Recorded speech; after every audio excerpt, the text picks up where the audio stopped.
toutes et à tous, aujourd'hui dans les rencontres du Lift, je reçois Mathilde Armitano, ancienne joueuse de tennis de haut niveau et maintenant qui fait une reconversion incroyable, qui s'est servie de son expérience de joueuse de tennis maintenant pour accompagner des sportifs, des coachs, des entrepreneurs à libérer tout simplement des blocages qui empêchent d'exprimer pleinement leur potentiel. On va tout savoir avec toi Mathilde, bonjour. Salut Émilie. Ça va bien ? Ouais, contente d'être là avec toi.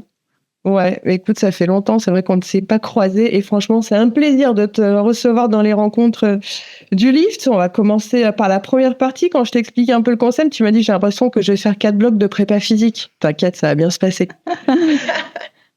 Ce sera moins intense, j'espère, pour le cœur que 4 blocs de prépa physique. Ça va être moins intense. Tu as écrit un livre il y a quelques temps. C'est un livre qui raconte un peu tout mon parcours à travers le tennis de haut niveau et aussi tout ce que j'ai appris en tant que coach. Donc, j'ai fait un peu ce mélange entre mon histoire et vraiment ce que j'ai appris avec des clés pour justement libérer son potentiel, être soi-même, mieux se connaître et performer justement sans souffrir, se libérer de la peur d'échec et gagner confiance, gagner sérénité. Tu dis notamment dans ton livre, et quand j'ai préparé l'interview dans tes déclarations, qu'on peut performer sans souffrir. Comment est-ce possible ça ? Parce qu'en général, après, qu'est-ce que la souffrance ? C'est pareil, hein, c'est toujours le même débat. Mais c'est beau ce que tu dis, mais est-ce que c'est vrai ? Tu nous vends du rêve. Est-ce que je suis une vendeuse de rêve ? Ouais.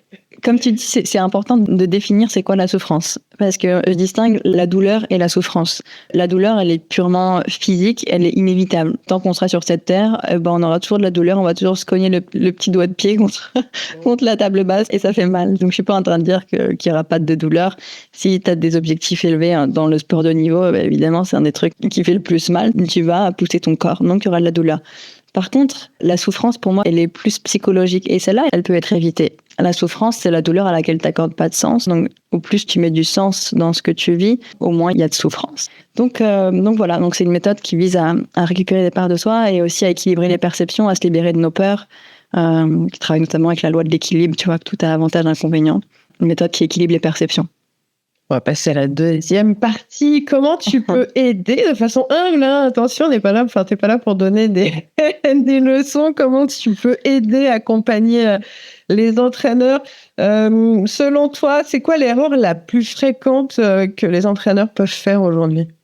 De projeter sa valeur dans les résultats du joueur. Et du coup, ça crée une espèce d'intrication qui fait que je vais perdre ma lucidité, je vais prendre personnellement, je vais me surinvestir quand je vois que ça marche bien et je vais me désinvestir quand je vois que ça marche pas parce que ça pique l'ego. Et donc, si mon joueur atteint l'objectif, j'ai plus de valeur et s'il l'atteint pas, j'en ai moins. Du coup, ça crée une posture qui est pas juste. Est-ce qu'un coach ne voit pas, mais qui peut bloquer ses joueurs ? C'est quand il a le même blocage que son joueur. Si son joueur, il pense que s'il gagne un match, il va être plus aimé et que l'entraîneur aussi, il est là-dedans, de dire, voilà, si c'est important que je gagne, sinon tu seras moins reconnu, etc. Ça crée la plus de pression. Par exemple, ce que je vois souvent aussi, c'est un entraîneur qui est très dans il faut être travailleur, il faut bosser toujours plus. Et que le joueur a aussi un jugement sur lui par rapport à ça, où il veut surtout pas être perçu comme quelqu'un de feignant, ça amène souvent une forme de burn-out, parce qu'on en fait toujours plus, on se repose jamais. Comment est-ce qu'un entraîneur, parce que parfois tu dis, mon joueur, ma joueuse joue pas très très bien, je comprends pas, elle a du mal à finir les matchs, il peut y avoir plein de choses, plein de paramètres. Comment est-ce qu'un entraîneur peut détecter justement un blocage qui parfois peut être identitaire d'ailleurs ? Moi, je pense que c'est quand il y a un schéma récurrent qui revient. Il se tend toujours quand il est devant, ou si à chaque fois qu'il est en finale, il perd. Un truc où tu te dis, c'est bizarre, il a le niveau pour gagner, à chaque fois, il perd. Ou... Le truc qui revient le plus, c'est lui, il se la pète, lui, il est arrogant, lui, il est égoïste. Forcément, si je juge les gens arrogants, égoïstes, je vais avoir très peur qu'on me juge de ça, ça va créer beaucoup de peur du regard des autres. Et donc, un blocage identitaire. Comment un coach il peut aider tout simplement son joueur sans devenir un psy, quoi, tout simplement, de trouver le bon équilibre. Ouais. Et comment se former aussi, parce que tu vois, se former, avoir les bons mots, les bonnes approches avec le joueur. Déjà en restant à sa place, en réalisant que sa place elle est déjà immense, donc juste en ayant de plus en plus conscience de ce qui se joue.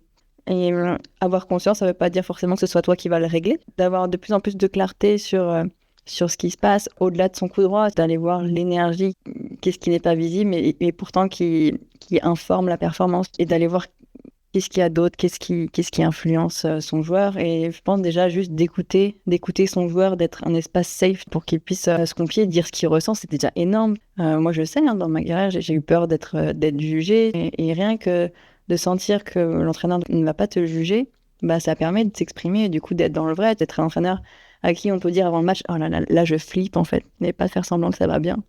Et du coup, après, sur le terrain, de flipper parce que tu l'as pas géré juste avant. Ne serait-ce que de le dire déjà, c'est une forme de libération. C'est ça, exactement. Exactement. Donc, si je sais que je vais pas être jugée, que je vais être écoutée, c'est énorme déjà. Donc, rien que ça, tu aides sans devenir un psy. Dans une séance, qu'est-ce qui peut tout changer sans que ça se voit sur une séance tennis? Et j'ai 2 trucs qui me viennent là-dessus. C'est un truc qui se voit très peu, c'est justement cette distance avec le joueur. Parfois, sentir quand se rapprocher et sentir quand le laisser vivre tout seul. Et que parfois, tu sens que t'es un peu trop proche, t'es un peu trop là, et du coup, le joueur, par exemple, va se plaindre trop à toi, et du coup, tu sens que c'est pas bon, en fait. Donc là, tu te recules un petit peu, et puis parfois, tu sens que qu'il a besoin un peu de soutien, de présence, et tu te rapproches, tu vois. Mais c'est une différence de peut-être 2 mètres, tu vois, mais qui fait une grande différence pour moi, et qui se voit pas, pour le coup. Et un autre truc pour moi personnellement qui a fait une grande différence quand j'ai eu les entraîneurs qui l'ont fait, c'est avant la séance, prendre juste 30 secondes à 2 minutes, tu vois, mais juste te dire, bah tiens, comment tu te sens? Et de poser le truc sur la table, comment tu te sens? C'est quoi ton intention aujourd'hui? De remettre de la conscience. Et parce que plein de fois, quand on s'entraîne un peu tous les jours, ça devient vite une habitude, un truc automatique. Tu prends la raquette, tu tapes, mais tu sais même pas pourquoi tu tapes, tu sais même pas ce que tu travailles, ce que tu vas chercher. Et d'avoir une intention précise. Et aussi d'avoir dit, bah tiens, comment tu te sens? Et imagine, bah, tu dis, bah là, aujourd'hui, je suis à 60%, je suis pas hyper en forme. Et du coup, ok, est-ce que tu es ok de donner 100% de tes 60%? Et en fait, plein de fois, et moi la première, je voyais que moi, je pouvais parfois m'énerver ou dire, ah tiens, j'ai mal là. C'était une manière de montrer à l'entraîneur ou au reste du monde que j'avais mal là, tu vois. Alors que si je lui avais dit, ben, j'aurais pas eu besoin de lui montrer de manière détournée. Et plein de fois, je vois ça, où en fait, ils ont pas vraiment envie de jouer, où ils ont pas été au clair sur, pas dit à l'entraîneur, bah là, je me sens à 50%, j'aimerais bien qu'on fasse autre chose que 3 heures de gamme de revers, là, j'ai envie de m'amuser un peu plus, est-ce qu'on pourrait mettre un peu plus de fun aujourd'hui? Et du coup, ils vont se plaindre, ils vont s'énerver, juste parce qu'ils ont pas dit, ah, j'ai pas envie de ça aujourd'hui. Un conseil que tu pourrais donner à un entraîneur? Bah, de faire le travail sur eux. C'est le truc ouais, c'est le truc le plus inconfortable parce que c'est pas un quick tips, mais c'est ce qui aura le plus d'impact pour moi. Et c'est aussi ce qui aura le plus d'impact sur ton joueur. Parce que comme j'ai dit, ton joueur, il n'entend pas vraiment ce que tu lui dis, il ressent surtout qui tu es. Et si toi, t'es vraiment un espace safe, t'es calme, t'as un système nerveux calme, parce qu'on se sent aussi, on est des êtres humains, mais aussi on est aussi très, très connectés inconsciemment. Et si tu sens la personne stressée, tu vas aussi être stressé. Et donc, au plus toi, tu fais ce travail sur toi et t'arrives dans un espace calme, dans une posture la plus juste possible. Évidemment, on reste humain avec nos émotions, mais au plus tu fais ce travail-là, au plus tu vas être une ressource pour ton joueur. Au plus tu fais ce travail aussi, au plus t'es un miroir pour ton joueur et t'es pas en train de projeter des trucs sur lui et tu peux être dans le vrai, quoi. La peur d'échouer, elle vient d'où en fait? Ça, c'est un truc de fou parce que tu mènes 5-4 par exemple au troisième, Ouais. et là, t'es devant, tu vas te mettre à tendre, alors que si t'aimes les 5-4, limite, enfin, tu te libères et t'as une approche en fait complètement différente, plus détendue en tout cas. Ouais, ce qu'on appelle aussi la peur de gagner dans ce que tu viens de dire, mais en effet, qui est toujours, on dit peur de gagner, mais à la fin, c'est une peur de perdre, parce que j'ai peur de perdre en ayant mené. Et en fait, il n'y a pas de peur du futur sans référentiel passé. C'est marrant parce que là, j'avais une petite justement au téléphone, j'ai jamais eu une joueuse aussi petite qui me demandait des conseils. À quel Elle, âge, tiens, quand tu dis petite? elle avait 9-10 ans. Et elle me dit, ah, mais quand je mène 5-4 et puis je me tends. Je lui dis, ah, mais ça t'est déjà arrivé de mener et puis de te faire remonter? Elle m'a dit, ah oui, bah ça m'est arrivé il y a 1 an et du coup, depuis, j'ai trop peur. Et en fait, parce qu'une fois j'ai mené, je me suis fait remonter, du coup, ça crée une peur dans le futur. Et donc, la peur de l'échec, elle vient du fait que dans le passé, j'ai eu un échec que j'ai mal vécu. Et donc, notre cerveau va l'enregistrer en mode, bah, ça, il faut absolument l'éviter. Donc, du coup, forcément, bah, c'est comme une prophétie autoréalisatrice. Donc, plus j'ai peur, plus je me tends, et plus je me tends, moins je joue bien, et plus j'augmente les chances de perdre. Et donc, c'est d'aller équilibrer justement cette perception du passé, de voir tout ce que tu as appris, tout ce que tu as gagné. Comment faire pour que le stress, la tension, en fait, devienne, c'est un truc que j'ai travaillé, ça aussi, c'est quelque chose que j'ai travaillé, devienne ton meilleur ami, quoi, quelque chose de sympa, en fait, à vivre. Hmm. Sans pas Ouais. te dire, je suis sur le terrain, ah là, ça y est, j'ai la peur qui arrive, là, qui va m'envahir, quel enfer, t'as qu'une seule envie, c'est de partir et Ouais. de te dire, mais non, en fait, cette sensation, elle arrive, et Ouais. génial, en fait, parce que je sais la gérer. Comment travailler ça? Un quick tip, on va dire, c'est déjà d'avoir de la gratitude pour cette tension-là et de connecter aussi à la part de toi qui est content d'être là. Ça, je l'ai aussi travaillé avec un joueur de foot qui était sur le banc et qui me disait, ah, mais j'ai trop peur de quand je joue d'un coup parce que je suis appelée, je le sais pas, le coach il me met sur le terrain et du coup j'ai pas eu le temps de me préparer. Du coup, comment faire face à cette pression? Déjà, réalise que j'ai de la chance de jouer parce que si j'ai la pression, ça veut dire que je suis sur le terrain, je suis pas sur le banc et je préfère être sur le terrain en vrai que d'être sur le banc. Si en fait, merci mon corps de me préparer parce que je veux dire, la pression c'est aussi ton corps qui se prépare. T'as ton cœur qui s'accélère pour justement être prêt à cet effort physique. Tu commences à transpirer un peu plus aussi pour que ton corps soit chaud. C'est dire tiens merci mon corps de me préparer. Et j'ai la gratitude d'être là. Et si j'ai de la pression, tu sais, voilà, la pression, c'est aussi un privilège de dire, bah, ah ouais, j'ai de la chance, ça veut dire que je suis pas blessée, ça veut dire que je suis pas sur le banc. Et voilà, merci d'être là. Ça, c'est un truc qui aide rapidement. Le déclic le plus fréquent chez les joueurs que tu accompagnes. Tu te dis, tiens, là, il s'est passé quelque chose de sympa et il a compris. Enfin, il a compris quelque chose dans le sens, ça va mieux, quoi. Ça va bien. Ce qui se passe, en tout cas, de ce que j'observe après sur le terrain, c'est qu'il comprend qu'il peut s'entraîner moins et performer mieux. Il comprend que tout part de son esprit, de sa conscience. Parce que beaucoup, le paradigme dans lequel on est, c'est si je n'ai pas mon objectif, c'est que je n'en fais pas assez. Et on a vite tendance à dire, bah, t'as perdu ton match, allez, on retourne à l'entraînement, on va refaire le coup droit 1000 fois. Alors que le coup droit, il sait le faire. Il sait le faire à l'entraînement, ok, ça va peut-être le rassurer. Mais si tu travailles pas sur justement ta connaissance de soi profonde, sur ta gestion du stress, de tes émotions, t'auras beau à chaque fois que tu stresses un match aller t'entraîner plus, bah déjà, ok, peut-être sur le court terme, ça va te rassurer. Mais sur le long terme, ça va t'épuiser parce que tu vas à chaque fois, tu vas faire ton match et derrière, tu vas te faire une heure de panier en coup droit à chaque fois.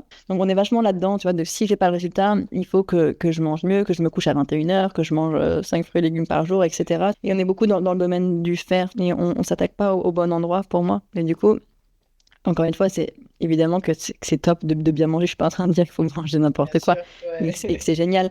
Mais parfois, moi, j'accompagne beaucoup de joueurs qui ils arrivent vers moi. En fait, ils sont tellement fatigués parce qu'ils font tellement de choses déjà et en plus, ça bloque parce que du coup, c'est pas au bon endroit. Donc, du coup, tu te dis putain, mais je fais tout comme il faut et pour autant, je suis toujours bloqué, quoi. Donc, tu te dis, mais qu'est-ce qui va pas avec moi? Une chose simple que tu peux te donner, un petit tip, à faire un joueur avant un match. Une chose simple, c'est ça rejoint ce que j'ai dit pour l'entraînement, mais c'est qui j'ai envie d'être aujourd'hui. C'est quoi ma priorité? De remettre de la conscience, tu vois, et d'avoir une intention claire. Un conseil que tu peux donner à un joueur. Te parler comme tu parlerais à ta meilleure amie sur le cours. Et un autre, c'est concentre-toi sur qui tu as envie d'être et qui tu as envie de devenir. Et te rappeler aussi que tu as commencé ton sport pour prendre du plaisir, pour être heureux. Et souvent, on conditionne ce bonheur-là à l'atteinte d'un objectif à un moment donné, tu vois. Au début, tu commences parce que tu aimes ça. Et après, tu te dis, bah, je serai heureux quand j'aurai gagné ce tournoi-là. J'aurai de la valeur quand j'aurai tel classement. Et du coup, naturellement, tu te crées ton malheur et tu crées ton manque de valeur parce que tu l'as conditionné. Parce que si je dis que quand je serai heureux, j'aurai plus de valeur, bah, je suis inconsciemment en train de dire, bah, aujourd'hui, je n'en ai pas. Enfin, ou en tout cas, j'en ai beaucoup moins. Du coup, c'est de se dire, bah, en fait, réaliser que tout ce que je veux l'avoir pour ressentir une certaine émotion. Je veux gagner Roland-Garros parce que j'ai envie de me sentir satisfait, sentir cette joie en moi. Et la bonne nouvelle, c'est que toutes les émotions sont accessibles dès maintenant. Donc, connecte-toi à l'émotion que tu as conditionnée au résultat et autorise-toi à la ressentir dès maintenant. Et naturellement, c'est aussi ça qui permet de performer sans souffrir. C'est que tu es dans la joie, dans le plaisir dès maintenant. Et quand on est dans la joie, dans le plaisir, on a plus de chances d'accomplir nos objectifs et de jouer à notre plein potentiel. Une chose à arrêter absolument, que tu vois souvent, tu te dis, waouh, putain, ça c'est pas fou. Bah, le truc de base, c'est arrêter de se maltraiter, de se dévaloriser. Ouais. Moi, ce que je leur dis souvent, c'est, mais attends, si tu avais un coach qui te parle comme tu te parles dans ta tête, tu le virais direct, en fait. Donc, pourquoi tu te laisses te parler comme ça? Et souvent, ça crée un déclic de dire, ah ouais, c'est vrai, putain. Et parle-toi comme tu parlerais à ta meilleure amie. Dernier bloc. Dernier bloc. Dans ta prépa, dans ton entraînement. Ça, physiquement, t'es bien? Ça, j'ai pas trop de douleur, ça va. On peut continuer. Ouais. C'est bon. Comment est-ce que tu peux aider, il est possible d'aider les parents, parce qu'en fait, on a parlé effectivement de beaucoup de choses, de l'entraîneur, du joueur, de toi d'abord, de l'entraîneur, du joueur, et les parents qui sont souvent partie prenante et hyper important dans l'évolution du joueur, de la joueuse, de leur enfant, tout simplement. Ouais. Quel rôle jouent vraiment les parents dans la performance? Bah pour moi, il est énorme. Pour moi, il est énorme parce que c'est les premiers coachs, hein, les parents. Donc, pour moi, aujourd'hui, je vois deux facteurs qui fait qu'un joueur va y arriver, entre guillemets, en tout cas, va arriver à cet objectif. C'est à quel point il y croit. C'est la base de la base. Mais souvent, on dit, ouais, moi, je veux ça, mais en vrai, inconsciemment, on n'est pas vraiment OK avec ça. On n'y croit pas profondément. Et le deuxième truc, c'est l'environnement. C'est un impact énorme. Donc, c'est les premiers coachs. Et L'erreur la plus fréquente avec les parents, c'est que t'as des parents qui sont omniprésents, d'autres qui sont présents, mais je trouve à la fois supporters, et ça, je trouve ça hyper cool, ça. Comment trouver en fait le bon curseur. Il y a aussi des parents qui sont hyper taqués, qui s'immiscent dans la programmation des jeunes, notamment, et ça joue, et ça joue, et ça joue, et ça joue. Comment est-ce Ouais. que... quelle est l'erreur, tu trouves, que tu vois la plus fréquente qui revient? Bah, j'ai envie de dire que c'est la même que pour les coachs, tu vois, c'est de faire du sport de leur enfant une affaire personnelle. Ouais. C'est le Ils deuxième se mettent à la acte place de texte, quoi. l'enfant, c'est ça? Ils essayent de... Parfois, eux l'ont pas fait, donc ils disent, ma fille va le faire, et du coup, c'est cool, quoi. C'est ça, et du coup, l'enfant devient un objet de réparation pour les blessures Ouais. du parent.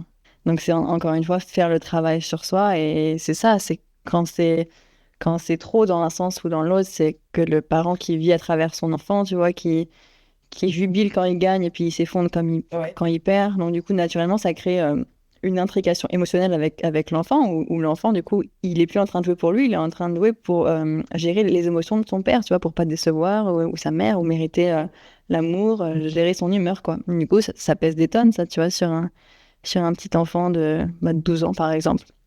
Comment l'entraîneur il peut intervenir justement à ce moment-là, quand il voit le parent, sans à la fois froisser le parent, arriver à lui parler, mais de façon hyper fine, et avoir un impact positif. Ouais, ouais.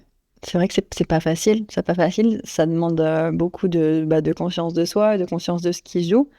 Moi, ça arrivait avec une maman, justement, qui avait un très gros poste, tu vois, la maman hyper exigeante, qui, voilà, sur l'excellence et qui voulait le meilleur pour sa fille, tu vois. Ça part d'une bonne intention aussi. C'est peut-être dire ça, de dire, bah, je vois que ça part d'une bonne intention de ta part, mais voilà, toi, tu veux ça pour ta fille, mais ta fille, en fait, dans le tennis, elle est là pour l'instant pour s'amuser. Elle n'a pas les mêmes ambitions que toi, et c'est un truc, voilà, qui arrive plus tard, souvent. C'est hyper rare d'avoir un enfant qui dit, bah, moi, je veux faire ça, et du coup, d'être hyper discipliné. Parce que du coup, la maman était frustrée de voir que sa fille n'était pas hyper disciplinée comme elle peut l'être dans son domaine. Et tu sais, c'est lui dire, bah, en fait, non, mais ta fille, là, pour l'instant, elle est juste là pour s'amuser au tennis. Et du coup, voilà, et moi, je leur dis, c'est un truc bah, qu'on voit rarement, et c'est OK, quoi. Et du coup, bah, de l'inviter, elle, à retrouver sa juste place et à faire le travail sur elle, et de nommer ce qui se passe. Déjà, je pense que c'est important parce qu'eux-mêmes ne le voient pas. Et du coup, comme je disais avec l'entraîneur et le joueur, c'est pareil avec le parent, tu vois, d'avoir le courage de toi de nommer ce que tu vois, en fait. Voilà, juste avec bienveillance, tu vois. Et juste dire, bah tiens, je vois ça, et le dire avec beaucoup d'amour, quoi. Parler après un match, c'est souvent très compliqué. Alors gagner, c'est souvent un peu plus facile. Et un match perdu. Enfin, je dis facile, après ça dépend, parce que comment un parent peut bien parler avec son enfant. Bah, je pense laisser un peu de temps, déjà, laisser justement cette distance, et laisser son enfant, s'il est triste, bah, de ne pas vouloir le sauver tout de suite, et le laisser vivre sa tristesse, et le laisser vivre son émotion. Parce que des fois, en tant que parent, on peut avoir envie bah, on n'est pas à l'aise avec l'émotion de son enfant, donc on a envie de le sauver de son émotion, et dire non, mais t'inquiète, ça va aller, tu vois. Bah non, il a juste besoin aussi de la vivre, et ça va aussi le faire grandir, tu vois, même si c'est pas facile. Et donc, déjà, ouais, laisser un temps, et pareil, ouais, créer cet espace safe où il peut se confier, où il peut dire ce qu'il a ressenti, et pas tout de suite dire alors t'as gagné, tu vois. Plutôt, mais tiens, comment tu t'es senti aujourd'hui? Est-ce que tu es content de ce que tu as fait? Et qu'est-ce que tu as appris? Ouais, de créer cet espace-là où il n'est pas jugé, où tu l'accueilles en tant qu'être humain avant qu'en tant que performeur et que joueur de tennis. Ouais, Qu'est-ce qu'un enfant attend vraiment de ses parents? d'être aimé pour qui il est. Ça. Ouais. Mm. pour qui il est et pas que pour le résultat, quoi. Qui a très bien le résultat. D'être libre d'être lui, d'être vu pour qui il est et pas aimé pour qui on aimerait qu'il soit. Et sentir que tu es fier de lui, peu importe ce qu'il fait. À quel moment, pour terminer, c'est la dernière question, à quel moment un parent doit lâcher prise? Il doit se dire, attends, mais là, là, ça va pas, je suis vraiment trop omniprésent, je suis pas forcément un atout positif. Et comme tu dis, le parent, c'est le premier coach à la base. Hein. Quand justement il sent que son besoin de contrôler, ça prend plus de place que la joie de son enfant et que lui-même, il voit que ça lui crée trop d'émotions. En tout cas, c'est pour moi accepter que je peux pas sauver mon enfant, que quoi qu'il arrive, il va devoir vivre ses propres épreuves. C'est aussi ça qui va le faire grandir. Parce que souvent, on a envie de protéger, mais quoi que tu fasses, ton enfant, il ne pourra pas échapper au fait d'avoir des challenges, et tant mieux. Et si tu le surprotèges à la maison, il sera aussi challengé, sur-agressé à l'extérieur. Donc, réaliser qu'il a besoin de tout pour grandir et d'être là pour lui. Un conseil que tu pourrais donner aux parents? De faire sentir à leurs enfants qu'ils les aiment quoi qu'il arrive. Je mets l'accent sur faire sentir. Il n'y a pas forcément seulement dire, mais vraiment faire sentir. Merci beaucoup. Avec plaisir, merci pour tes belles questions. Hey!